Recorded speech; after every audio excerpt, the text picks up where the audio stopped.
Okay, hey everybody, it's your girl, Miss Mel. You're probably wondering what I'm doing all zoomed up on a Saturday. Yes, I'm going about a half hour away. A friend of mine couldn't teach the class. I'm gonna teach her Saturday class, which I'm really excited because I used to take this class a long time ago. And that's what got me started into Zumba. And a lot of the people, they don't even know I'm an instructor, so it'd be nice to see them again. So, wanted to just do another Narcissist episode because I'm kind of obsessed because I've learned a lot, and in this time I realized that I dated a narcissist about 20 years ago. He was a doctor, a physician, and man, this man did a number on me until it never lasts long. We broke up about 3 times again. He was one of those mean narcissists. So how it ended was I ended up throwing him out of my house on Christmas Day. It was awful, and almost calling the police. This guy would put me down. I smoked at that time, and I didn't have an MBA or degree, and he would just make snide remarks like nobody's going to want you because you smoke. And I really didn't smoke a lot. Nobody's going to want you because you're not smart enough to even finish your degree.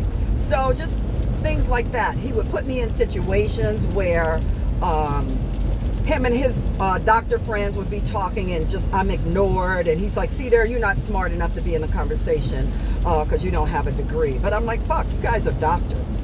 And he would punish me if he didn't like something or I didn't give him the attention he needed. He would ghost me for a while and then come back, or date someone else just to, not just for a minute and come back and see there I can get someone else. Oh, total narcissist, but a mean narcissist. Or, and I'll tell you this, he wasn't very well endowed. Therefore, sometimes to punish me, he would want anal sex all the time. So yes, that was punishment.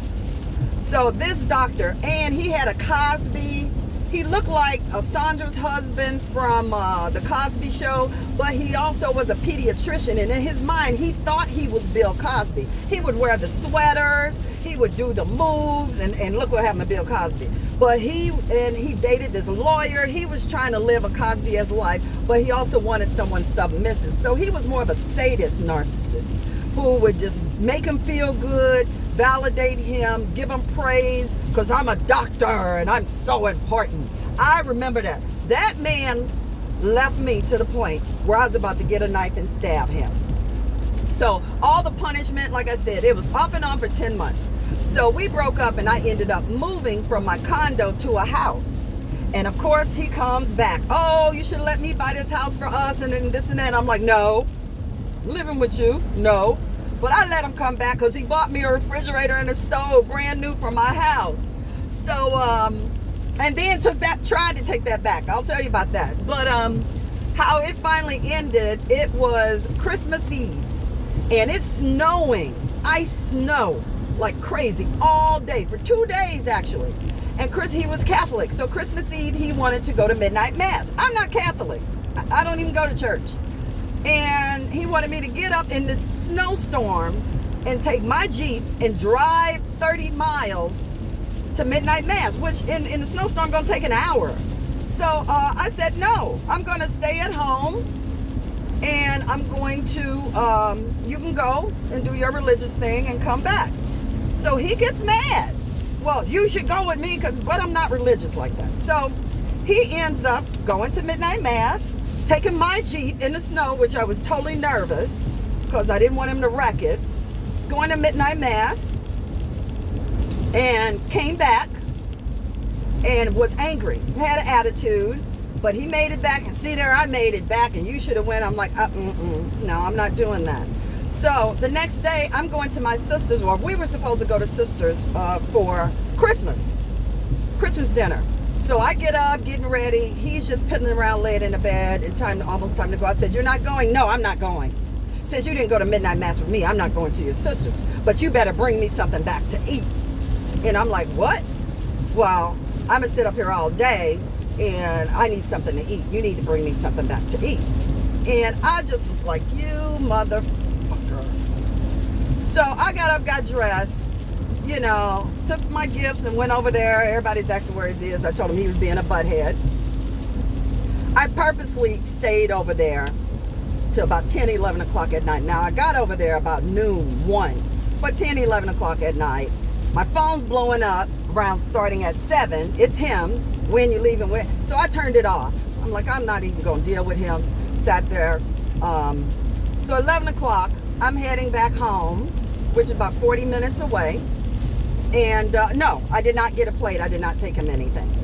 So I get home and taking off my coat and stuff. He comes downstairs. Now, this is my house.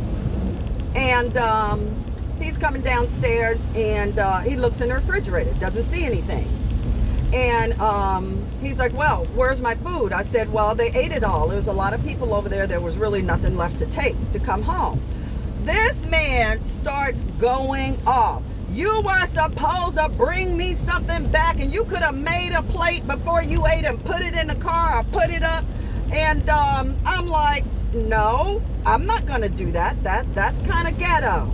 Not making you a plate. I said there was nothing really left. Everything was picked over. Didn't make a plate. Well, this is what I'm talking about. Oh, you don't appreciate me screaming, yelling at me, this and that. And I said, Dr. Crazy, because that was his nickname, Dr. Crazy. Dr. Crazy. No, I said his name, but I'm going to call him Dr. Crazy. I said there was no food left. I'm sorry you didn't get anything to eat. You may want to get in your car and go get some fast food. There's nothing open and this and that. Well, there's nothing in my refrigerator either. But there was no way I was taking that man a plate. So he's going off on me, belittling me, and picks up a trash can, the trash can in my kitchen, and throws it at me. And I was like, trash went all over the floor, and I had a beautiful home. And I'm just standing there, and he's like huffing and puffing, like, oh, we're going to go there now. We're going there. So he saw me eyeballing the knife knives on the counter. You know, the knives that you put in there. Because I'm like, this Negro come after me. I'm going to cut him. And he looked and got scared, because narcissists are cowards too. They try to bully you. They're fake. So he looked and got scared. And I just looked at him, looked over at the knives, and I said, you better get the fuck out of my house right now, or I'm going to call the police. Dr. Crazy, get out now.